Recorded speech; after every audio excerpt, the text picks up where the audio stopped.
More and more, we're seeing employers treat their employees as expendable, while for their part, employees are thinking of themselves more as marketable commodities.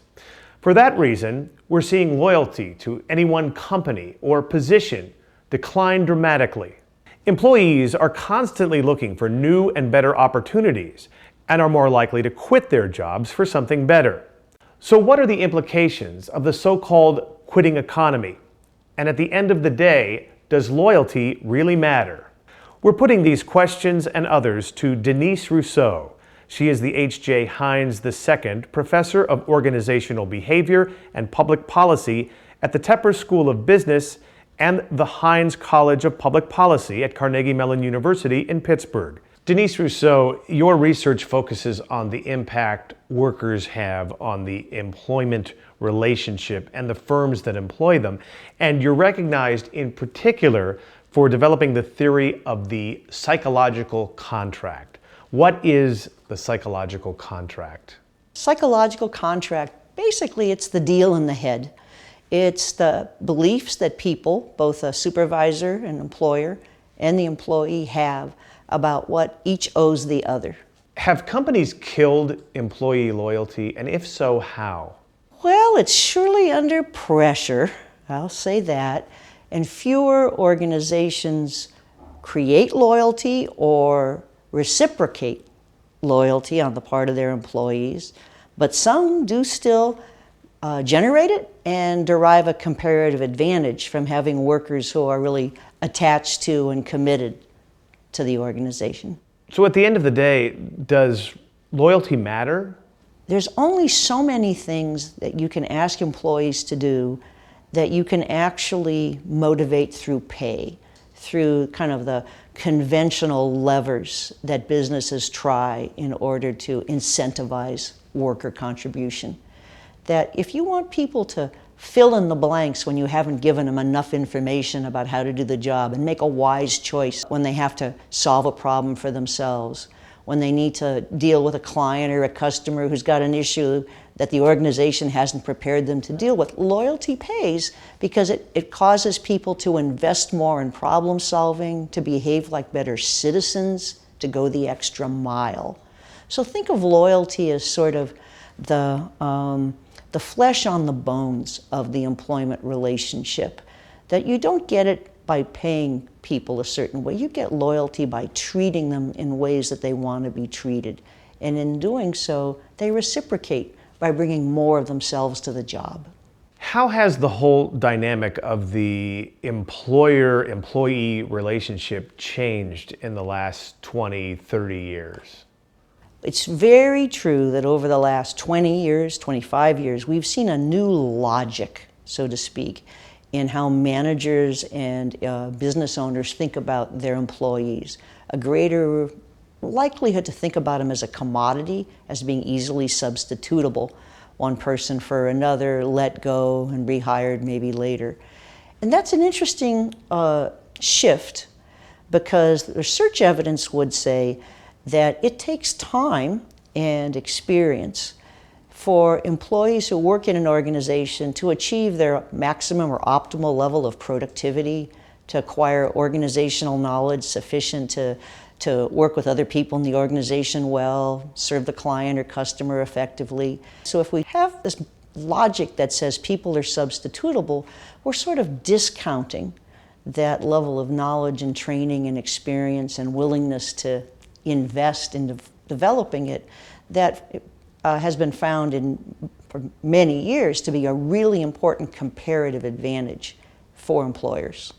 It seems that years ago, there was a different relationship cultivated between employers and employees. They really looked at it as more of a lifetime, a long-term marriage, if you will, and at the end of it, there would be a tribute and there would be a gold watch. How has that changed?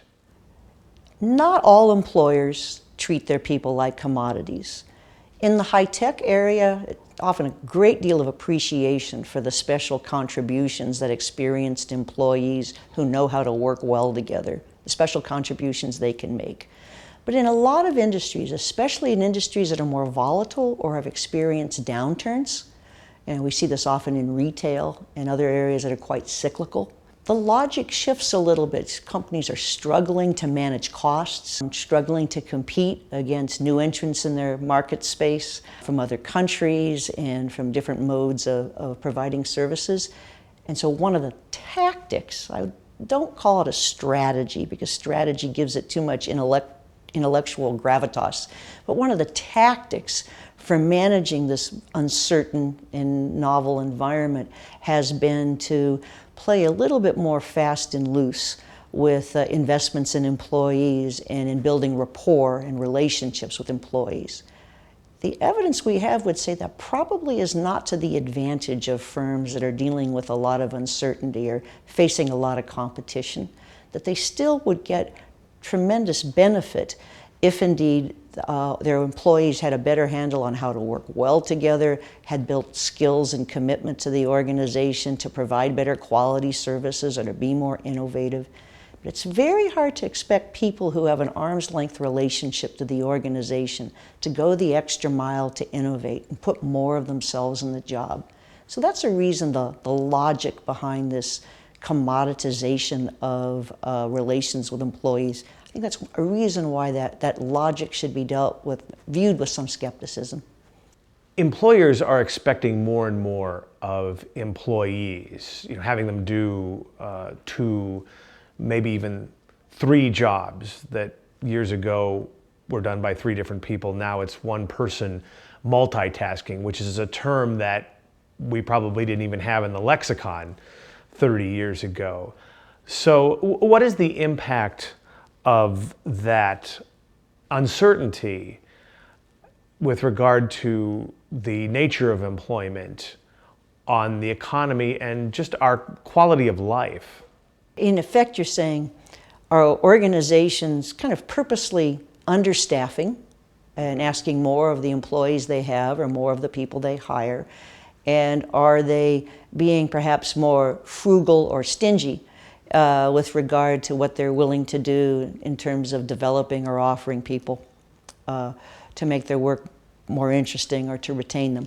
And I think there is some evidence of a breakdown in managerial capability for motivating and retaining employees as a function of the cost pressure and perhaps frazzled reaction to market uncertainty.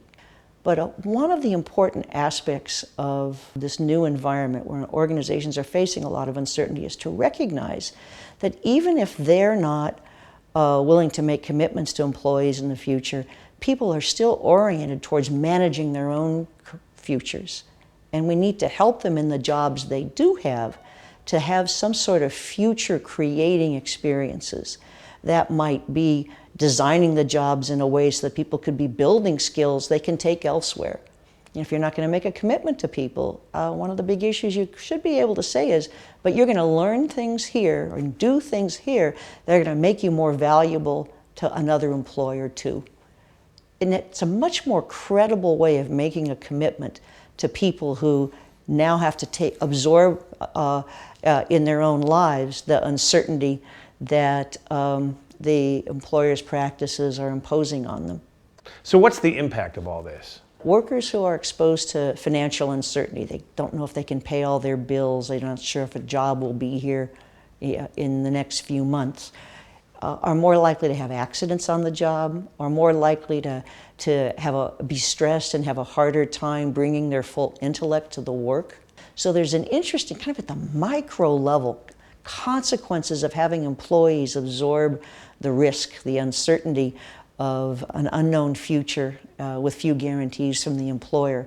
And both employers and employees are bearing costs from the unwillingness to try to deepen the relationship between employee and employer and create for both of them sort of a sense that there is a future together.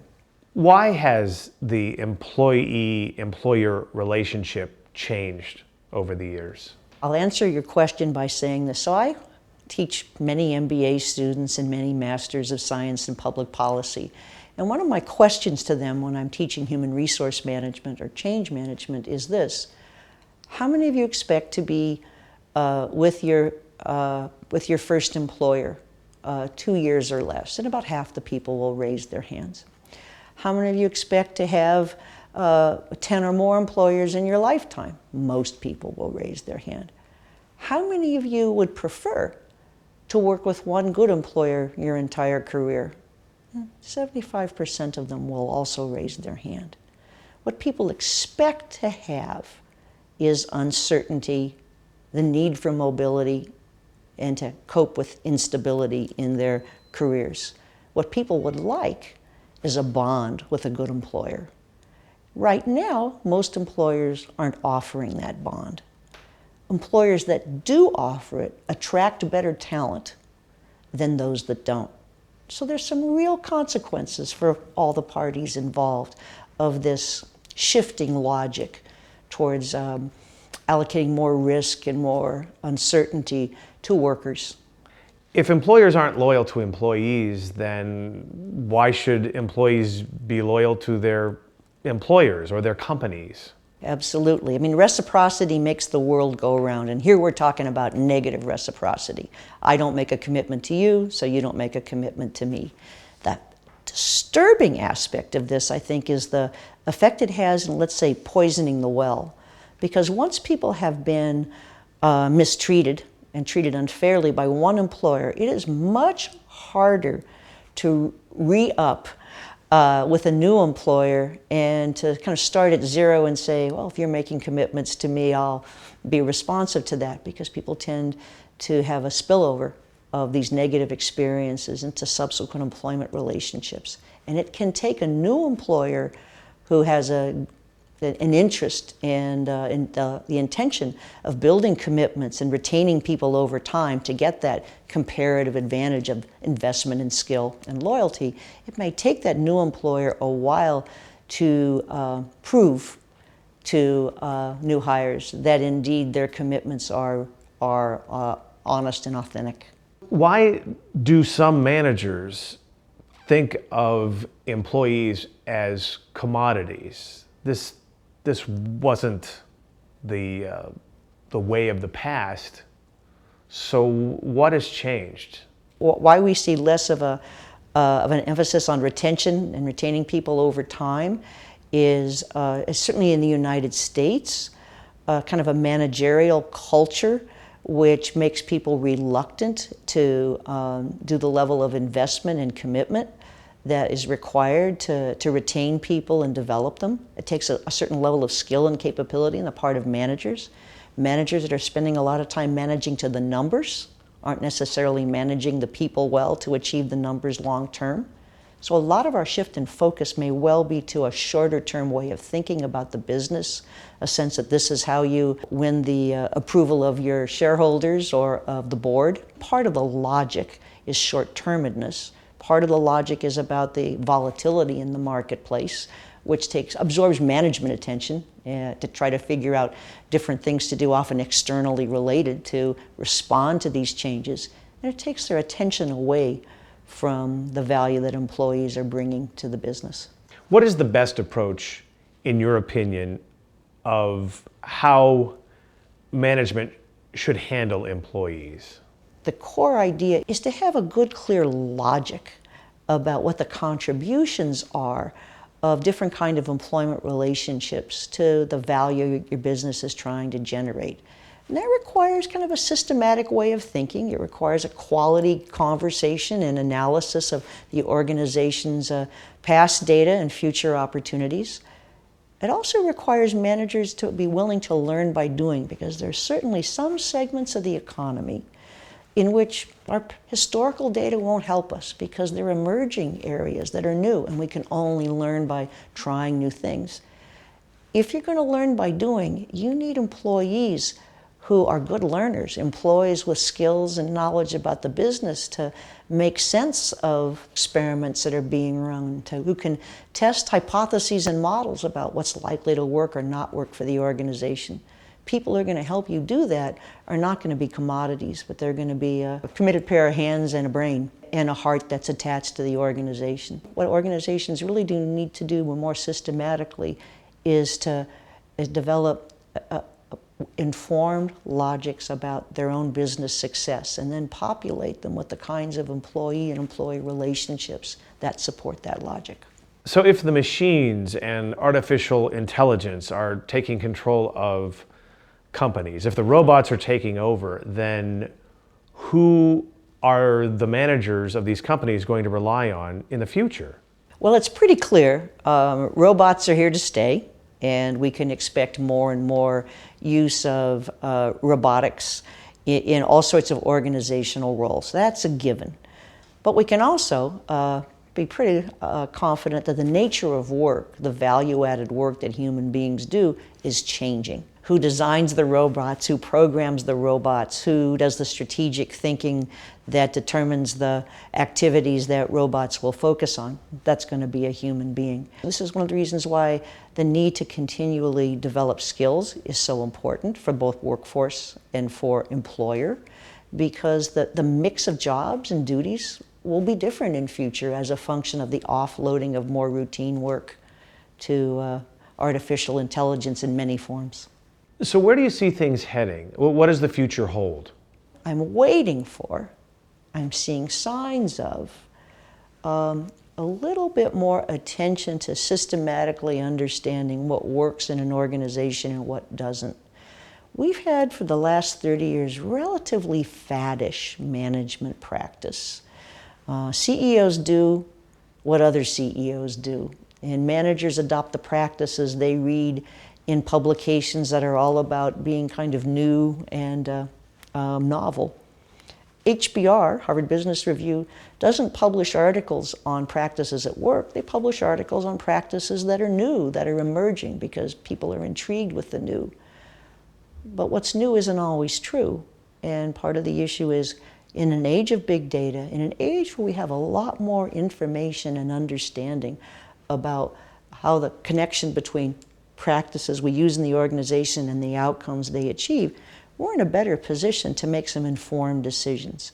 And so if I'm being Madame Zaza, my forecast is that we're going to see more systematic attention to organizations learning what works for them. And I'm going to bet on organizations learning to a great extent what value that certain segments of their workforce brings to the organization when a loyal relationship is created.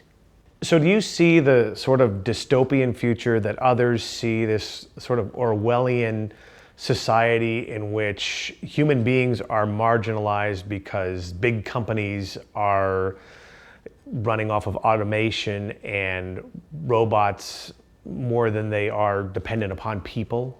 The tendency in organizations has been to go big or to be very small. And I think that we're going to see both the proliferation of agglomerated organizations and then lots of startups and smaller organizations, which are the engine of new ways of doing things. That dystopian future sort of predicated on the big companies absorbing everything like Godzilla. I think that's an overstatement. But there is dysfunction. And at present, we don't see a lot of political or social will in resolving it. The dysfunction is not amongst people who have jobs. It's amongst people who don't have jobs or don't have stable access to employment. So the issue of inequality, that aspect of our ecosystem, certainly in the United States, but evidence would say it's kind of rising in other countries as well, that is a real problem because it creates has huge social costs, medical costs, and insecurity in terms of crime and social well-being in communities that have consequences for organizations. There are certainly companies now having a hard time hiring people because they can't get people who can pass a drug test. Think about that. It's beyond the issue of loyal or disloyal or lack of loyalty to what has happened to people as a function of the loss of the traditional good job, and even the loss of opportunity to have a short-term but well-paying job. The commoditization of labor in some segments of the economy has had other consequences that go far beyond what happens inside a company. So what can society do to deal with this dysfunction? I think that's the way to ask the question about the future. It really is kind of a social responsibility that our institutions have to be thinking about skills that people will need and the shifting nature of careers over the course of a lifetime. There will be more churn. There will be more robots. There will be new jobs created that require a different mix of skills than right now we're necessarily developing. So one of the big issues there is plan for transition and also support people through transitions. If you have jobs programs, if we have effective training at community colleges, if we have healthcare systems available to people, whether they are employed or not, we take a bite out of the adverse effects of all this displacement. Denise Rousseau, good to have you with us. Well, thank you.